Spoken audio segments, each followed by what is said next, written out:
ড্রিমওয়ার্ল্ডের পক্ষ থেকে সবাইকে স্বাগতম। আমি আনোয়ার হাসান শুভ। আজকে যে জিনিসটা দেখানো হবে সেটা হচ্ছে যে কমন প্রম্পটের সাহায্যে কিভাবে জাভা প্রোগ্রাম রান করা হয়। তো এই কাজটা করার জন্য প্রথমে আমাকে যেটা করতে হবে, আমাকে একটা জাভা পাথ সেট করতে হবে।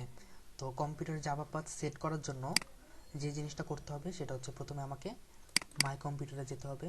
মাই কম্পিউটারে যাওয়ার পরে লোকাল ডিস্ক বা সিস্টেম ড্রাইভ যেটা, সেখানে আমরা যাব। এরপরে এখানে একটা ফোল্ডার আছে যেটা হচ্ছে প্রোগ্রাম ফাইলস। তো আমরা প্রোগ্রাম ফাইলসে যাব। এখানে একটা ফোল্ডার আছে জাভা। তো আমরা এখন জাভাতে যাব।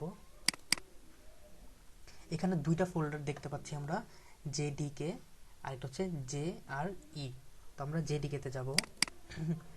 জেডিকে এখানে যেই বিন নামে যেই ফোল্ডারটা আছে আমরা সেই ফোল্ডারের মধ্যে যাব। এখন উপরে যে অ্যাড্রেসটা আছে এই অ্যাড্রেসটা আমরা কপি করব। কন্ট্রোল সি দ্বারা আমরা কপি করতে পারি বা মাউসের সাহায্যে ভাবে আমরা কপি করতে পারি। এরপরে এখানে গিয়ে আমরা লিখব সিস্টেম, এই যে edit the system environment variables. এখানে যাওয়ার পরে আমি এখানে একটা অপশন দেখতে পাচ্ছি যে এনভায়রনমেন্ট ভেরিয়েবলস, এটার মধ্যে ক্লিক করব। এরপর আমাকে একটা পাথ সেট করতে হবে। পাথটা আমরা এখানে পাবো, পাথ। কন্ট্রোল ভি দ্বারা আমরা এটাকে পেস্ট করব এবং পেস্ট করার পরে এখানে একটা সেমিকোলন অ্যাড করতে হবে। ওকে, এখন হচ্ছে যে আমার জাভা পাথ তৈরি হয়ে গেল। এখন এটাকে আমি চেক করব কিভাবে যে আসলে ঠিকমতো আমি সেট করতে পেরেছি কি না। এর জন্য আমি কিবোর্ড থেকে উইন্ডোজ বাটন প্রেস করব এবং এখানে লিখব সিএমডি। সিএমডি লিখলে আমি কমান্ড প্রম্পট পেয়ে যাব। এখানে চেক করার জন্য যেটা লিখতে হবে জাভা সি। যদি আপনাদের কম্পিউটারে এরকম আসে তাহলে বুঝতে পারবেন যে জাভা পাথটি আপনি ঠিকমতো ঠিক করতে পেরেছেন। এখন আমরা জাভাতে ছোট্ট একটা কোড লিখব যেটা শুধু প্রিন্ট করতে পারে।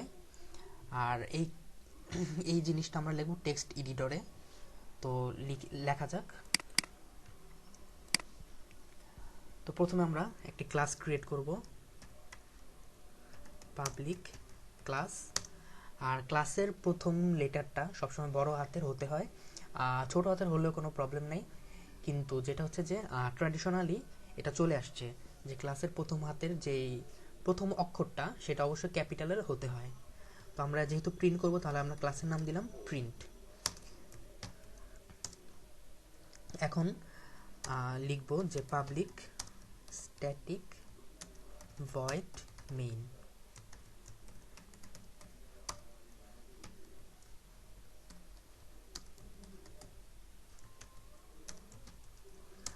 জাভাতে কোনো কিছু প্রিন্ট করার জন্য যে লাইনটা লিখতে হয় সেটা হচ্ছে system dot out dot print L N বা লাইন। ডাবল কোটেশনের মধ্যে আমরা লিখব হ্যালো ওয়ার্ল্ড এবং হ্যালো ওয়ার্ল্ড এর পরে আমরা একটা সেমিকলন দিব, যে সেমিকলনটাকে আমরা বলবো স্টেটমেন্ট টার্মিনেটর।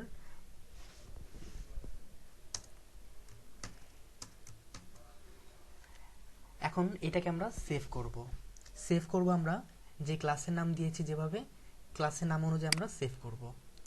সেভ অ্যাজ, ডেস্কটপে আমরা সেভ করব print all files print dot Java.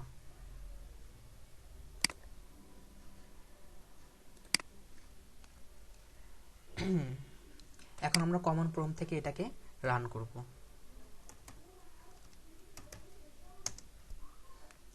তো প্রথমে আমার যেটা লিখতে হবে জাভা সি, তারপর হচ্ছে যে ক্লাসের নামটা যে নামে আমি সেভ করেছি প্রিন্ট ডট জাভা। এখানে লেখা উঠছে যে Java C file not found. এটা কেন লেখা উঠতেছে? এটা লেখা উঠছে এই কারণে যে আমি যেটা সেভ করেছি এটা সেভ হয়েছে ডেস্কটপে। এখন আমাকে ডেস্কটপে যাইতে হবে।